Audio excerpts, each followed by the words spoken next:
Hospital by Ari 45 Harris. In the depths of winter, I found myself in a remote corner of Sweden, far from the comforts of home. My journey led me to a hospital that stood like a fortress against the biting cold, surrounded by endless snow-covered fields. It was a place of healing, or so it seemed, but as I would soon discover, it harbored secrets that would chill me to the bone. The hospital's entrance was a grand affair, adorned with ancient wooden doors that creaked ominously as they swung open. The air inside was heavy with the scent of antiseptic, an unsettling mix of cleanliness and sterility. I couldn't shake the feeling that the walls themselves held whispered tales of pain and despair. As I walked through the labyrinth hallways, I couldn't help but notice the hushed conversations of the staff, their voices tinged with a sense of unease. The fluorescent lights above buzzed incessantly, casting eerie shadows that danced along the walls. My first encounter with a patient was a chilling one. A woman, frail and ghostly pale, lay in a dimly lit room. She stared at me with vacant eyes, her gaze devoid of hope. Her frail hand reached out, as if begging for release from her torment. But the nurse at her bedside simply shook her head sadly. In the days that followed, I heard whispers among the hospital staff, tales of patients who had entered but never left. It was said that the hospital held a dark secret, a hidden wing where the most desperate cases were taken, never to be seen again. The staff spoke of strange sounds in the dead of night, of whispers that echoed through the corridors, and of shadows that moved with a life of their own. One night, unable to sleep, I ventured into the abandoned wing. The air grew colder with each step, and the walls seemed to close in around me. I heard faint cries, distant and anguished, as if the very walls themselves were weeping. As I entered a forgotten room, I saw a flicker of movement in the corner of my eye. I turned to find a shadowy figure, its form shifting and indistinct. It reached out to me, and I felt a cold, skeletal hand graze my skin. Fear gripped me, and I fled from the room, my heart pounding in my chest. The following day, I confronted one of the nurses about the abandoned wing, but she simply lowered her gaze and refused to speak. It was as if a veil of silence had descended upon the hospital, concealing its darkest secrets. In the end, I left that haunted place behind, haunted by the knowledge that darkness could lurk even within the most seemingly benevolent of institutions. The moral of the story, subtle yet hauntingly clear, was a reminder that not all that appears to be a sanctuary is free from shadows. It serves as a cautionary tale, urging us to look beyond the surface and question the secrets hidden in the places of healing and hope.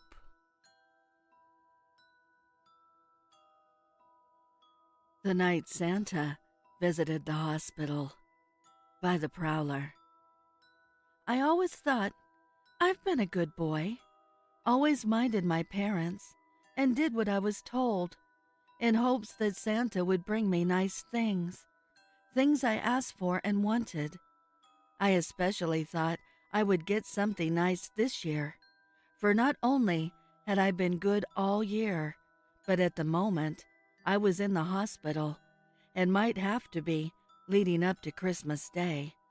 So you might think I was owed a nice Christmas, At least I did anyway. Sadly, what transpired this Christmas I shall never forget, and I think I shall loathe it forevermore. It started yesterday. The hospital brought in Santa, and he asked what we wanted for Christmas. Our parents also came, and it turned out to be quite the fun Christmas party.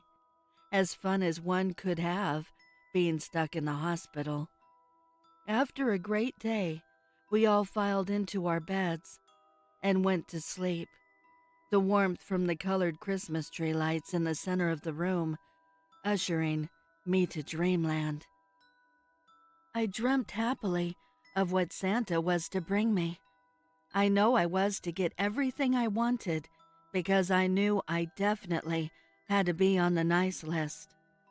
After hours of beautiful dreams of presents and treats, I was awoken by a jingling sound.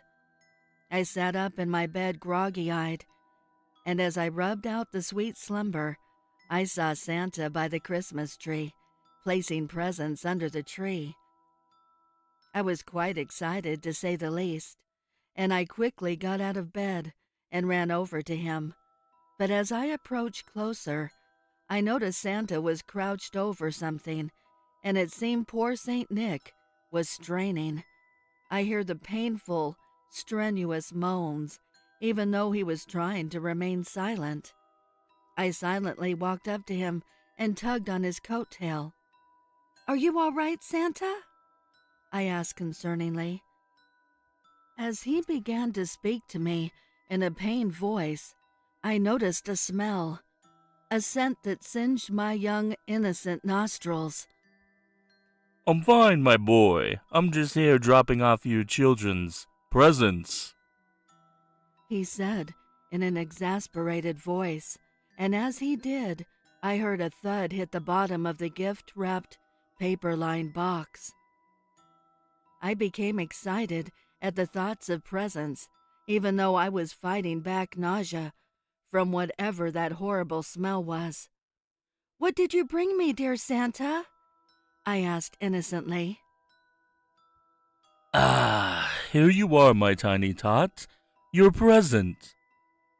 My eyes widened in horror and disgust as I now saw what he had been doing. He pulled the open box from underneath him. He had been squatting over my present. I couldn't believe it. He handed the box to me, and I trembly looked inside. It was a steamy log. Santa took a shit in a box and gave it to me as a present. My eyes began to water from the rancid smell and sadness. I fell to my knees in despair. Then in his big, booming Santa voice, he exclaimed, Oh, oh, oh! Your Yule log, sonny! I sat devastated, staring at the candy cane-striped human Yule log with its festive steam still wafting in the air. While impressive that his shit came out in holiday technicolor, I sat there not understanding why I didn't get my proper present. I've been a good boy. And what happened with the coal you're supposed to get when you're bad? When did it become North Pole policy to dole out poop when you're naughty? When I haven't been naughty? What festive fresh hell is this? I became to heavily cry. Santa tried calming me down, but to no avail. Just then, through the tears, I saw Santa pull out a candy cane shiv and come towards me. Thankfully, as he got closer to try and silence me for good, the light came on, and in rushed the nurses and orderlies and secured Santa Claus. But I eventually found out the man was not Santa. No, come to find out, the jolly gentleman who was wiggling and jiggling festively over the boxes of presents was an escaped patient from the psych ward named Ted. I was safe, but the damage was done. There was no getting the image of the rotund Ted with the red Santa pants around his ankles, squatting and thrusting into the box out of my head. "You're an asshole, Ted. Thanks for ruining Christmas." I'm a nurse in a haunted hospital. We don't tell the patients these stories. By Jgrupe. I work as a nurse in a post-surgical unit in the biggest hospital in my city. Patients come from hundreds of miles away to get their operations here. The surgeons are known to be the best. But what we don't tell the patients, what we're not supposed to tell them, is that there are ghosts here. Just like any other hospital, people pass away and their spirits sometimes linger. Or maybe it's just a fragment of them that remains behind, something that science can't explain yet. There have been more than a few events that have raised the hair on the back of my neck, and some have sent me into hysterical screaming fits. But those types of reactions are frowned upon in the hospital, so I try to stay calm. There was that time a few months ago when a patient told me she felt like there were 3 other people in the wardroom with her, in each of the other 3 beds around her. They were talking back and forth and whispering, she said. But the weird thing was, she was alone in the 4-bed room. I pulled back the curtains and showed her myself. All of the other beds were empty, and there were no visitors or staff in the room with her. As if that weren't disturbing enough, a few weeks later, a different patient said the exact same thing when she had been left alone in the same room. She described it exactly the same way, saying that they were whispering back and forth, and it was keeping her awake. I felt a chill up my spine when she told me that, but reassured her that the room was empty, and she was simply imagining things. People have enough to worry about when they're recovering from surgery. We don't need them fretting upon specters and ghosts when they should be worried about physio and discharge appointments, lifting restrictions, and medication adjustments. So we keep these stories to ourselves. Some nurses said they couldn't sleep in a certain storage room during breaks on night shift, since they'd had too many bad experiences there. When I asked them about it, they said they'd had bad dreams and felt like someone was in the room with them, standing over them while they slept. I didn't believe in those things myself, so I slept in there on the night shift and found out firsthand why nobody else wanted to use it as a nap room during breaks. I had the most realistic waking dream I'd ever had, where I'd awoken in the storage room and felt like someone was in there with me, watching me from the corner of the room, their dark outline visible in the dim room. When I went to turn on the lights, they didn't work, and the door wouldn't open, and for some reason in my dream, which seemed like reality, I chose to lie back down and go to sleep again, while the thing crept closer and closer, vanishing only to reappear just above me.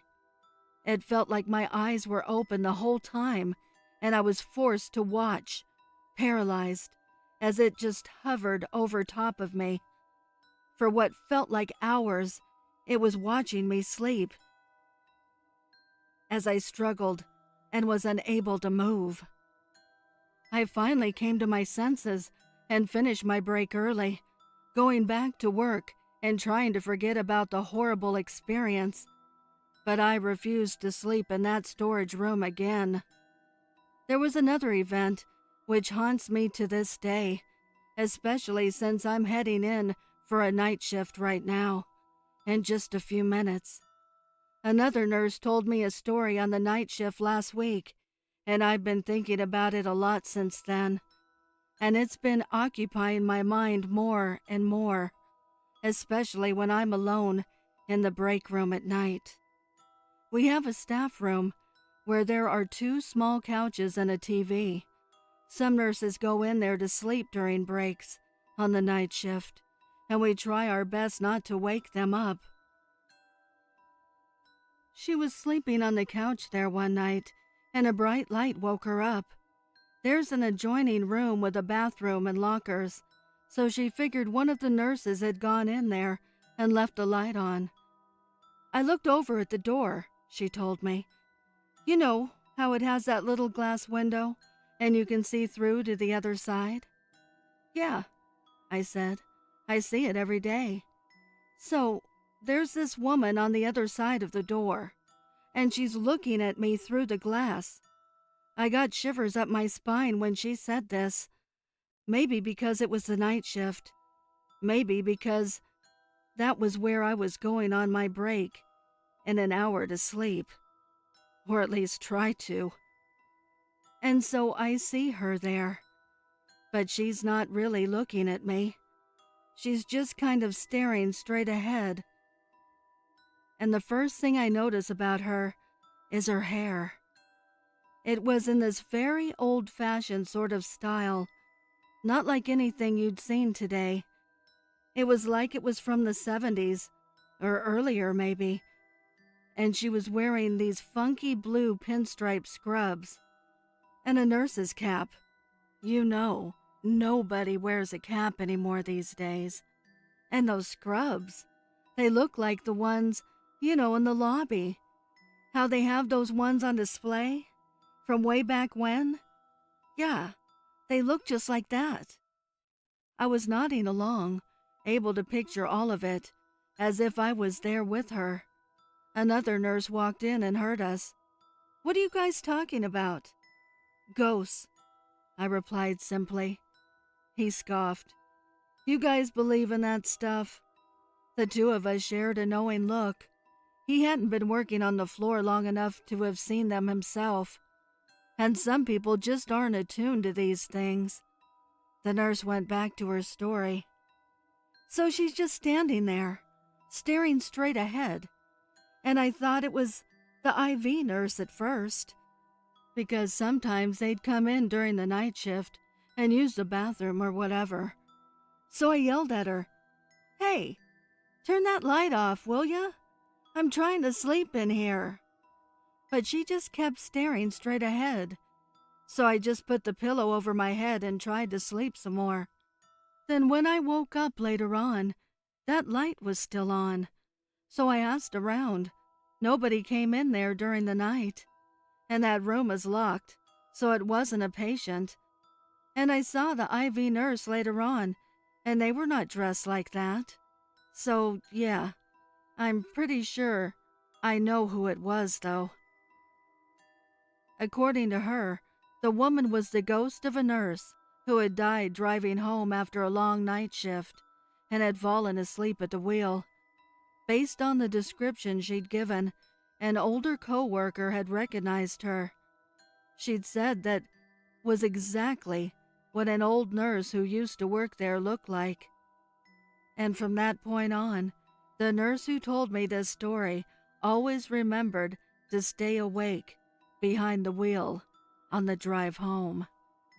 Every time my eyes start to blink and I'm getting tired, man, I think about that old nurse with the curly gray hair standing behind the glass, and I'm wide awake again. Better than a frickin' cup of coffee, I'll tell you. Something occurred to me as she finished the story. That's really weird. My patient in room 14 told me last night that they saw someone peeking their head in the room and looking at them. And sometimes they would stand in the doorway and just stare at them for a while. She said the person had a very old-fashioned haircut and old-fashioned scrubs. She thought it was a ghost, or maybe an hallucination. Ghosts and hallucinations are commonplace on the post-surgical floor, and sometimes it can be difficult to tell the 2 apart. Pain medication-induced post-operative delirium is not unheard of, especially in the elderly. She thought it was the Dilaudid, so none of that tonight. Just sticking with Tylenol. Good idea, the other nurse said, and I excused myself. I figured I'd check on my patients, especially the ones in room 14. I was somewhat unsurprised to see a woman in blue pinstripe scrubs with a cap looking in at them from the doorway. Despite my terror, I began to walk on shaky legs down the hall towards her. She turned to look at me and went away from the patient's room, going down the side hall at the end of the unit. I ran to catch up with her, needing to see for myself who she was. When I got to the end of the hall, I looked to the left. She was gone, but it had only been a few seconds. I ran down the short length of hallway to the next corridor. This other one was much, much longer. She could not have disappeared so quickly unless she went into a patient's room.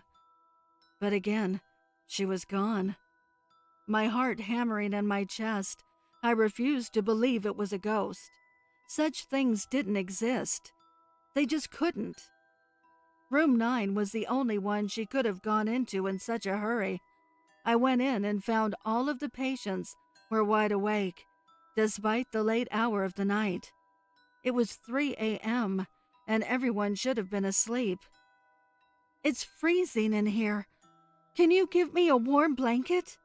asked the patient by the door. I told her I would, and she nearly screamed in fright. "Oh my goodness," the old woman said, startled. "I didn't see you there." "So who were you talking to?" I asked. "The other nurse, the one who just came in. Where did she go?" I felt a presence behind me and looked to see the shape of something moving, but then it was gone, like a wisp of smoke on a windy day. Not wanting to tell the woman it had been a ghost, I just made up an excuse and told the woman I'd get her a warm blanket. Nothing seemed to help, though. None of the patients in that room slept very well that night, if at all. They kept saying they felt like there was something laying in bed right next to them. Come to think of it, it's the same room where patients kept imagining other people were in the room with them. Except this time, it really was full. I haven't seen the ghost nurse since that night, and I'm hoping I never do again. It's terrifying to say the least, since I don't really understand why she's here. And you never know exactly when she's going to show up. I'm heading into work for another night shift now. Wish me luck. I'm gonna need it. The Asylum. I wake up trying to reconnect my senses. Nauseous and dazed in this unusual morbid setting, I look around and find myself in a hospital bed. There was a distinct heart monitor sound in the atmosphere, but the machine was nowhere to be found. I slowly began to sit up and hold my forehead. Ow! What is this? As I winced in sudden pain, I drew my hand in front of me, only to find dark carmine painted across the palm of my hand. As I staggered to my feet, the blood was rushing in my head with an incredibly dizzy feeling behind it. I turned around to find a mirror before me and gazed in horror. There is an immense gash on my forehead, and the hospital gown I'm wearing is covered in smudges of my fitful gore. Suddenly, a cold feeling washed the room. I look away from the mirror to see if anything unusual is happening. I turn back to the mirror and see a dark figure quickly brush past me. My heart dropped tremendously. I have to find a way out of here, I thought to myself. I stumble out of the room terrified of what's to come. The flickering lights of the corridor were buzzing in readiness to burst. There was a damp, choking stench, enough to fill my lungs with fear. The area looked chaotic and abandoned, as if no one was present in months. There was an exit on both sides of the hall, the dim end or the light end. I walked towards the exit in the light end. The sound of my bare feet pacing on the tile was echoing through the walls. Before I could reach the exit, a wheelchair eerily was pushed before me into the hall. The light in this end began to turn darker. Petrified, I turned around and walked faster towards the other end of the corridor, when suddenly there was a terrifyingly deep, creepy sound behind me.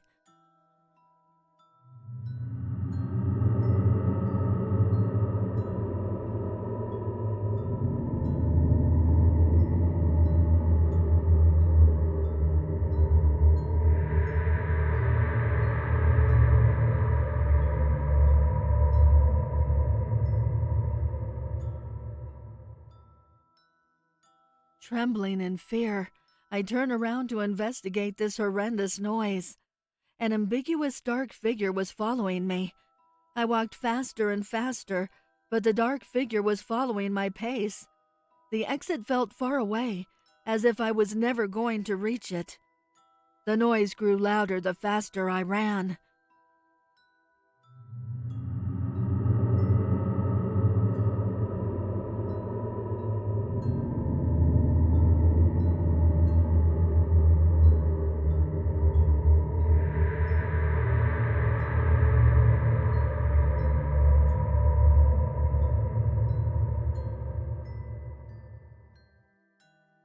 The lights rapidly began to flicker. Then in a trice, the lights dimmed away. It was pitch black dark, and the noise stopped. My whole body is paralyzed in fear of what's next to come. The room was cold enough where I could see the exhaustion of my breath. A sickening voice that was close to my ear whispered, "Impure souls never escape."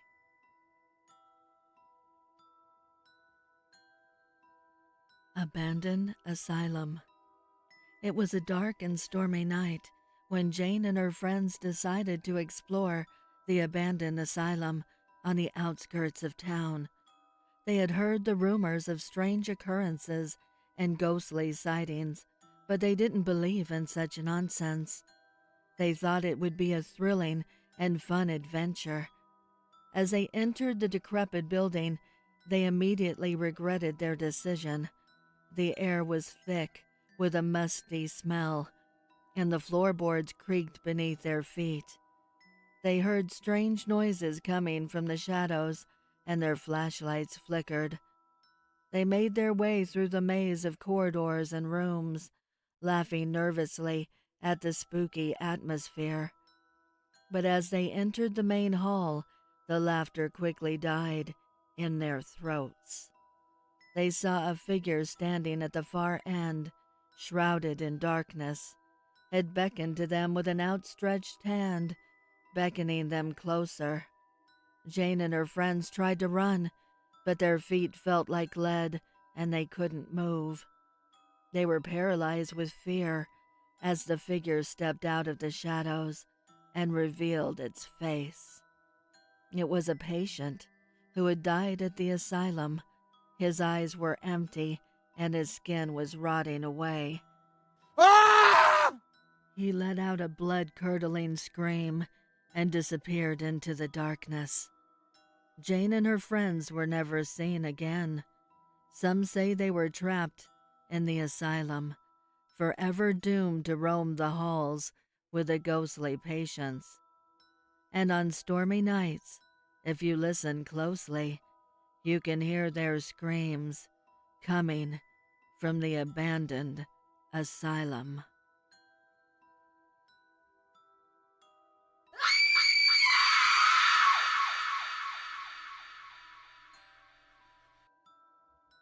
Mrs. Maple, I See You by MarineroRon.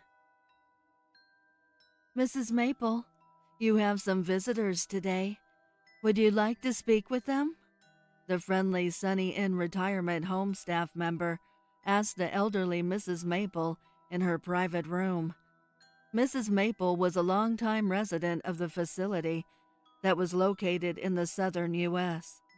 She was lovingly and playfully referred to by the staff as Mrs. Maple Syrup because of how sweet they considered her. Of course.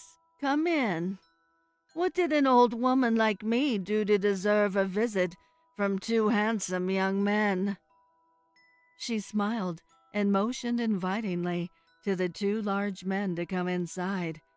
They entered and smiled politely at her. Oh, I hope you don't mind. My room is haunted. Hopefully you two aren't afraid of ghosts. She chuckled as the two men sat on the couch next to the large window. Really? Why is it haunted? One of the men suddenly blurts out before introducing himself.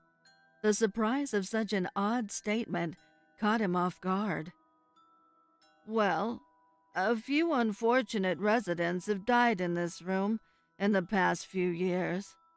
In fact, despite it being the best room in the facility, it seems some evil spirit is scaring these poor people like me to death. It's silly, though. I don't believe in any of that malarkey, she added, for the two new guests. Agnes Maple, let me introduce myself and my colleague. My name is Detective Rogers, and this is my partner, Detective Smith. Sorry to bother you, but we just have a few questions for you. Is that all right? Mrs. Maple's sweet smile turned into a slightly confused look. Oh, I didn't kill the previous residents in this room, if that's what you're thinking, she added, and then smiled again. Right. Well, actually, the reason we are here is because of statistics. Are you familiar with statistics, Mrs. Maple? Detective Rogers asked her in a serious tone. Of course. I know about statistics. What a rude thing to ask, young man. I worked as a nurse for over 40 effing years. I'm not some floozy that can't add two and two together. She angrily and uncharacteristically snaps. Right, of course. Well, apparently, a few years ago, a British statistician reached out to your hospital and then to us about an odd anomaly that happened. Apparently, the data for the hospital that you worked at had a significantly lower survival rate for surgical outcomes in the ICU, where you were the head nurse. An odd anomaly that magically corrected itself after 1990 when you retired. Do you know why that might be? Mrs. Maple's famous warm smile disappeared. It was replaced by something icy and cold. It's the same look that followed her through to her murder trial. Her playful title as Mrs. Maple Syrup was replaced with Poison IV. Riverview Mental Hospital. I'm a PA, which means production assistant. It sounds fancier than it actually is. Pretty much, you watch one thing for 12 to 15 hours to make sure nothing gets stolen, like a generator, which someone can easily hook up to their truck and drive off with. Or you're watching an unlocked door so no one unauthorized comes in. Security is a better term, but without credentials and training. Just stand there, look pretty, and hope no weirdos come your way. Or you're fucked. I would be anyways. One day, I was at Riverview Mental Hospital in Coquitlam, BC. For those who don't know, it's, or was, a mental institution. It has been shut down for a decent number of years now. A lot of movies and TV productions use the space for filming. You've probably heard of Supernatural, X-Files, Smallville, The Magicians, etc. Anyways, I was posted out back of East Lawn Building, watching the back entrance and also the generator. The crew had already moved down to the cafeteria to film, but someone needed to stay up here to keep watching. I pulled the short straw. Even though Riverview is a good distance away from other people, there was still a section of Riverview open for addicts in recovery. So we still need to keep watch to ensure no one wanders in the building. The cafeteria was a bit down from the East Lawn Building, and my walkie was just out of range. I had to pee really bad and hoped someone was coming soon to relieve me. F it, I said. I hadn't seen a soul inside and decided to run in and quickly use the bathroom. It was just inside the doors, past the eerie, empty kitchen. It felt so good to relieve my bladder. On my way back, I saw a dark figure from the corner of my eye in the kitchen. I turned my head to look, but no one was there. "Hello?" I said, wondering if it was someone from set decoration coming to clean some stuff up. No one responded, so I kept walking towards the doors. I then heard shuffling of footsteps, which sounded like it was right behind me. I gasped and turned around, faster than my brain could think twice.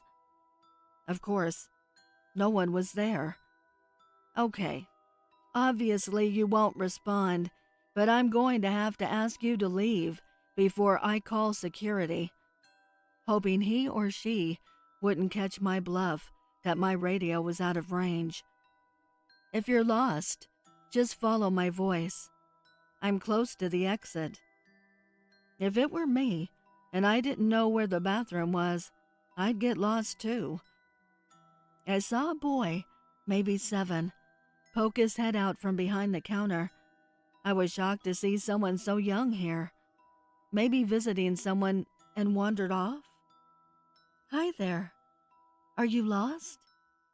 He shook his head and fully came out from behind the counter. "Where was your family or guardian?"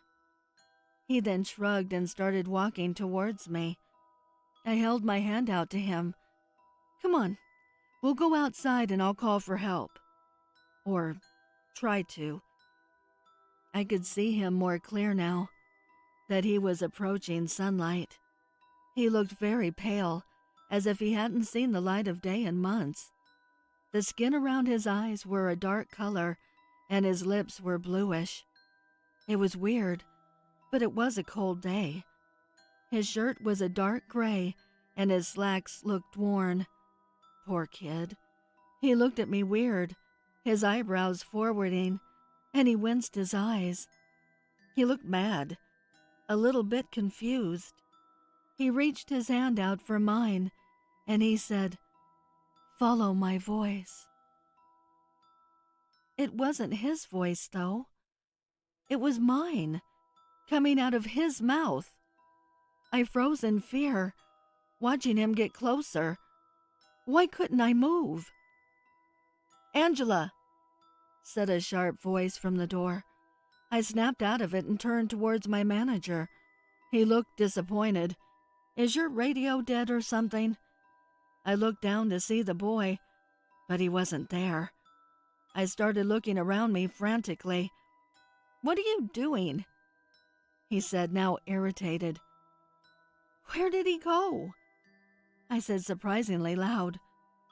"Who?" Still irritated. The boy that was right here." I pointed beside me. There was no one there. "Anyways, listen, I was coming to give you a break, but it looks like you already had one." I looked at him, and I could tell he saw the fear in my eyes. His facial expressions relaxed, and he said, "Let's go." "They've wrapped filming out at the cafeteria. We can take it from here. Security will watch this post. You can go home. You look tired." My fear turned to anger, as if he didn't believe me. I stormed off toward my car and left, hands still shaking. Later that night, I tried to look up young boys who died in the hospital, but came to a dead end. I decided to give up and go to bed. The next morning, I saw I had a missed phone call from Earl, the nighttime supervisor. He left a voicemail and I listened to it. "Listen, Angela, whatever game you're playing, you need to stop." In the background of the message, I heard me saying, "Follow my voice." I was very confused and panicked. I rushed to get to Riverview. When I got there were cops surrounding the East Lawn back entrance, my post. I could hear sobs from my crew and policemen asking people questions. "Isn't it ironic?" said one cop. "A guy dies of a heart attack in a hospital, but no one can help?" He shook his head. I found my manager and asked him what happened. "Earl, he died last night from a heart attack. He was only 45, he said, very saddened. I looked over the crew towards the entrance to the building. There, at the door, stood the boy. My heart froze. He mouthed, "Follow my voice," and smiled, an unearthly smile, like he had no cheekbones. The corner of his mouth almost reached his ears. He then slowly walked inside and disappeared. I never went back to Riverview. In fact, I'm no longer a PA. The Session by the Prowler. It started a year ago, Doctor. I was in a near-fatal accident on my way home from work. I was clinically dead for 5 minutes, they say. The rehab was long and grueling, but I thought I made it out of the woods. I was physically fine, great shape as a matter of fact. Everything was going good until a couple months ago when "Are you okay?"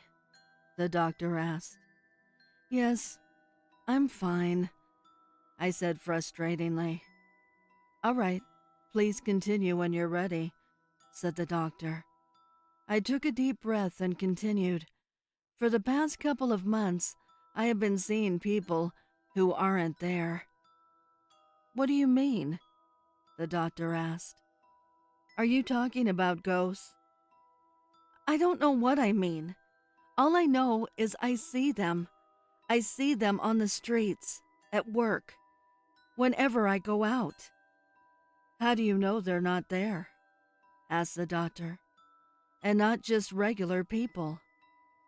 "Because no one I'm with can see them. And they don't look like you and me. I can see their injuries, their wounds, everything. People are starting to think I'm going mad. I don't know what to do. I'm starting to believe it myself." "My family doctor recommended you. He said you're the best psychiatrist he knows. That's why I've traveled so far, to this hospital on the outskirts of town for help. Please, doctor, I'm begging you, please, help." "Listen, my dear, you have experienced quite a lot over this past year. You survived a very serious accident after all, and that is the root of these problems you're facing." "But Dr. Phillips, just because I went through something so traumatic doesn't explain why I'm seeing dead people, does it?" There was a pause. My name's not Dr. Phillips, my dear, he said. I sat up on the couch and said, "What are you talking about?" As I turned my head back towards his desk, the door opened. It was the janitor. "What are you doing in here? No one's supposed to be in here." "What are you talking about?" I said. "I'm in the middle of my session with my doctor." As I turn and point towards the desk, "She's right there." No one was there. Who have I been talking to this whole time? I thought to myself. My God, it's happened again. I looked at the janitor and said, "I swear to God, I was just talking to my psychiatrist. It was our first session. Dr. Phillips is his name." "Honey, Dr. Phillips' office is 3 doors down the hall. No one has had this office in quite some time.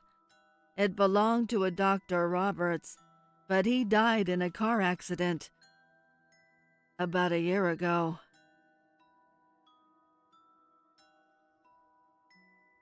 The Chatterley Asylum. I am a night watchman at the abandoned Chatterley Sanitarium and Criminally Insane Institute. I've worked patrolling the decrepit old property for the last 10 years, and I can honestly tell you it's been one of the easiest jobs one can ask for. Unlike my other peers who patrol and protect old abandoned supposedly haunted buildings, who have horrifying stories of encountering violent homeless men, or seeing ghosts, or coming across satanic cults, I myself have not. I haven't even experienced a break-in. That was until a few hours ago. My shift started like any other. I clocked in and put my lunch in the office refrigerator. I then sat down at my desk and started reading my book before making my first round of the property. Like I said, the job was easy. It consisted mostly of lounging between patrols. The first patrol went smoothly. Besides a few strange noises, nothing was out of the ordinary. But little did I realize how wrong I was about to be. After about an hour after my first patrol, I sat my book down, even though I was deeply enthralled, and ate my lunch. Midway through my meaty burrito, I heard more noises. The sound of shuffling and moving about echoed through the decaying corridors. I stopped chewing and got very quiet, trying to hone in on the noises. I began to make out what sounded to be faint voices in the distance. I became startled. I was supposed to be the only one here. I picked up my cell phone and informed my supervisor of the situation and that the police might have to be called. I then got up from my desk and went to go investigate the noises. As I walked down the old corridor, where they locked up the most violent of patients, I checked inside each cell as I passed. I could see nothing strange or unusual as I shined my flashlight into each room until I reached the cafeteria at the end of the hall. I could see a soft glow through the grime-covered windows on top of the door, and as I got closer, I could swear I heard rhythmic chanting. I got low, and as I reached the window on the door, I heard a blood-curdling scream that almost sent me flying. I wasn't expecting that. My heart was racing at that point. It felt like I was having a damn heart attack. I tried to compose myself, and I peered into the cafeteria window. I was shocked and frightened at the scene that greeted me. There were several individuals in cloaks, surrounding 2 nude women on the floor. I reached for my phone with my shaking hand and whispered frantically to my supervisor to call the police. Help was on the way, but I couldn't just sit here, hiding behind this door. Those 2 poor ladies could still be alive and need my help. I reached down to my holster and pulled out my gun. I took a deep breath and entered the room. Kicking in the doors to the cafeteria, I screamed, "Nobody move, damn it! Stop what you're doing. The police have been called and are on their way." I began choking on my words as I completed the sentence. The smell in the room hit my sensories. Holy shit, the smell. What the hell is that? My eyes began to water, blinding me for a moment. I raised my gun and screamed, "Don't fucking move!" while I tried to catch my bearings. The smells that greeted me could only be described as a murder's row of used music festival porta potties, all lined up after the festival's end. All walks of life made their mark inside. It was a bouquet of shit and death, wafting all around me. I began to gag again.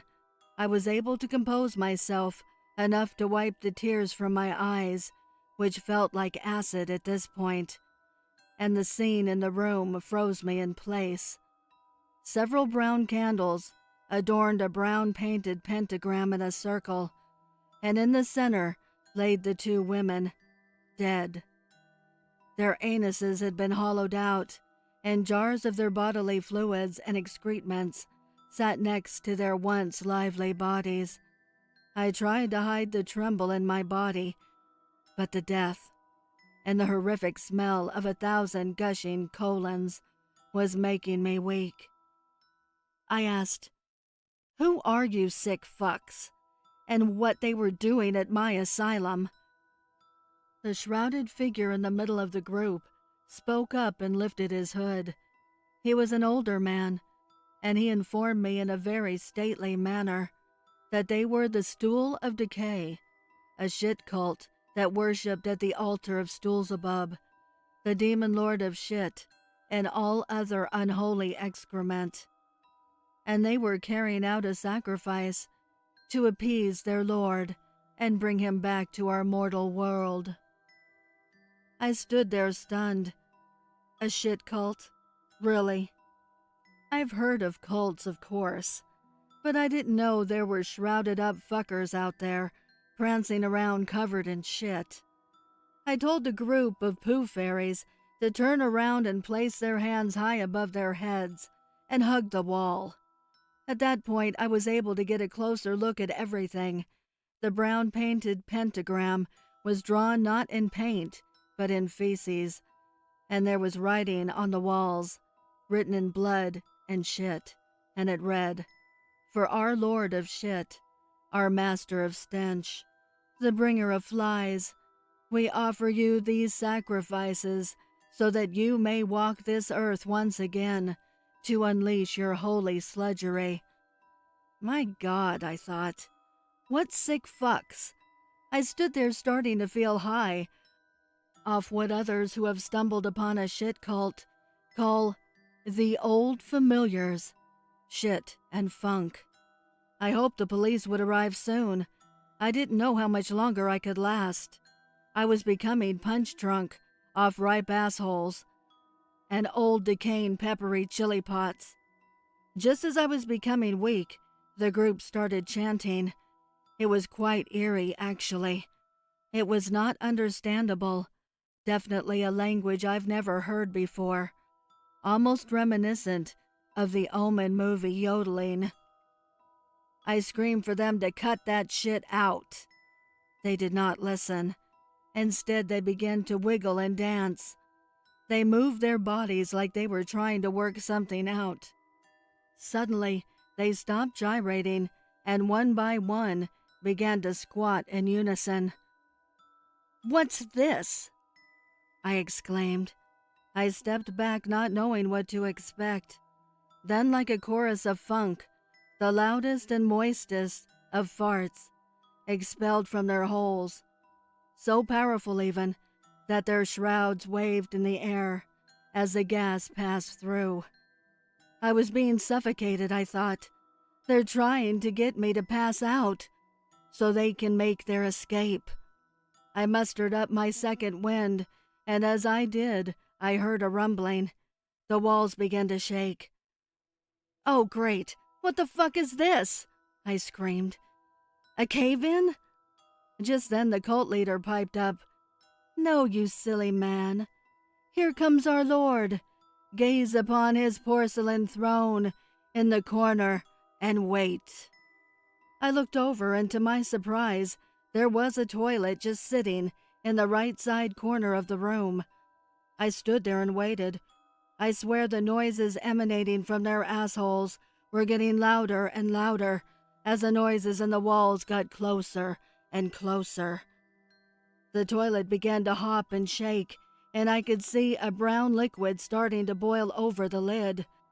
The cult members began to wiggle and jiggle once more, and in unison gave one last toot, and up popped Skullslasher, the dark lord of shit. The cult members ushered him in like a chorus of angels, playing their butt trumpets. He smirked at me and sat atop his porcelain throne. He then sharply pointed towards the cult members, and with one collected thrust, they shat on the floor. At this point, I must tell you, my nose was about to fall off. I mean, how much shit can one person ingest in the span of an hour? My olfactories were about to shut down and close up shop. Skullslasher then growled and pointed in my direction and ordered me to bow at his fecal magnificence. I was staggered at this point. My head was spinning. It's like I was seeing stars, but they weren't stars that I was looking at, spinning around my head. They were tiny brown demons with huge asses and green gas emanating from their devilishly plump cheeks. I was grasping for any fresh air I could find. Then Skullslasher chuckled and told me to prepare to experience 100 years of unholy shit from the asylum's most notorious anuses. As he said those haunting words, I heard a commotion from down the hall, from the old maximum security ward. The doors of the cells began to open and shut violently. Then I heard the bursting of pipes, followed by the sounds of liquid splashing about. Then Skullslasher said, "Behold the chocolatey river of doom and dismay." I hesitantly looked down, and it was a choca river pouring into the room, and floating on top, like canoes riding down the shit rapids, were old rusty bedpans that had belonged to the evilest of evil criminals that had ever walked these halls. Even more disturbing was the bedpans were filled with fresh logs, so fresh that you could see the steam rising from them. The Lord of Sphincters then ordered me to behold the river of evil, bask in the ambiance of what this institution's finest has to offer from beyond the grave. Evil haunted spectral shits, I thought. Well, that's a first for me. I didn't know ghosts could shit, but here we are. And they're evil spirits to boot. So I guess you could call them poltershites. I fell to my knees. I could take no more of this parade of funk. Surrounded by the haunted fecals of yesteryear, I succumbed to Skullslasher's warm, squishy embrace. Like a grandmother's inviting hug when you return home for the holidays, I began to get comfortable and relaxed in my new milk chocolatey realm. Just as I was being sucked into the hole of functified eternal servitude, my phone rang, snapping me from my fecal trance. I woke, too, slapping his poo hand away from me. My flight, fight, or shite response must have kicked in, and at that very second, because I pulled out my gun once again and blew away the cult shit members that tried to attack me. I then turned the revolver at Skullslasher and pulled the trigger, hitting him right between the eyes, which were a couple of kernels of corn. All he did was laugh and motion for the rest of his crap entourage to attack me. I tried firing at the rest of the fecal cult members, but ran out of bullets. I dropped my gun and ran to my office, locking myself in. The walls are closing in. My time is up. They're gassing me out through the vents, with the smell of the swampiest of asses. A collection from the evilest of colons, I was told. I hear them mocking me through the door. I'm suffocating slowly. If anyone finds this recording on my phone, please, please, tell my loved ones I tried, and tell them I love them. I would like to give a heartfelt thank you to the special friends of the channel for your overwhelming generosity. If you would like to support the channel, the link is below in the description. Also, please send me your stories and poems to duchessofdarkness27@gmail.com.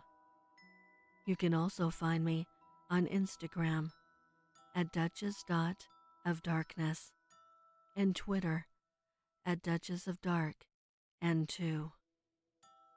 I want to thank all my listeners for your kindness, your encouragement, and your support. It means the world to me. Thank you for joining me. Until next time.